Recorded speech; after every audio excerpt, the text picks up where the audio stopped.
मेरा नाम उरूज फातिमा है। मैं एक लड़के से बहुत ज्यादा मोहब्बत करती थी, लेकिन मुझे ये नहीं मालूम था कि वो मेरे साथ सिर्फ वक्त गुजार रहा है। मैं इसके बारे में अपने घर वालों को भी बता चुकी थी। मेरी उम्मी ने कई बार मुझे समझाया, लेकिन मैं ना समझी और मैंने हर हद पार कर दी। अगर वो मुझसे शादी ना करता तो मैं किसी को मुंह दुखाने के काबिल भी ना रहती, क्योंकि जो कुछ उसने मेरे साथ किया था वो मैं बयान भी नहीं कर सकती। लेकिन मुझे ये नहीं मालूम था कि वो मुझे आखिर छोड़कर चला जाएगा। मैं मोहब्बत में हारी हुई लड़की हूँ।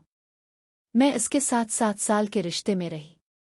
मेरे बहुत से ख्वाब थे इसके साथ, लेकिन सब अधूरे रह गए। मेरे लिए बहुत रिश्ते आए, मगर मैं इसकी खातिर सबको इनकार करती रही। मैं इसके लिए सबसे लड़ती रही। कई बार उम्मी ने मुझे इसके साथ देख भी लिया था।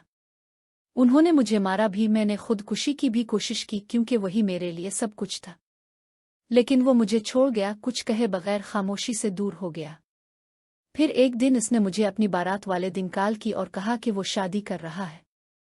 मैं हैरान रह गई, मुझे लगा वो मजाक कर रहा है, लेकिन वो संजीदा था। इसने कहा मुझे माफ कर देना, मैं हालात के हाथों मजबूर हूं। मैं खामोश हो गई। इसने फोन बंद कर दिया। मैंने इसे कॉल की और पूछा कि मेरी मोहब्बत में क्या कमी रह गई। इसने कहा कि वो अपने माँ बाप के खिलाफ नहीं जा सकता।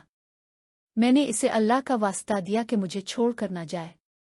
मैं रो रही थी, मिन्नतें कर रही थी, लेकिन इसने फोन बंद कर दिया। जब मैंने दोबारा कॉल की तो इसने कहा कि अब निकाह का वक्त हो गया है।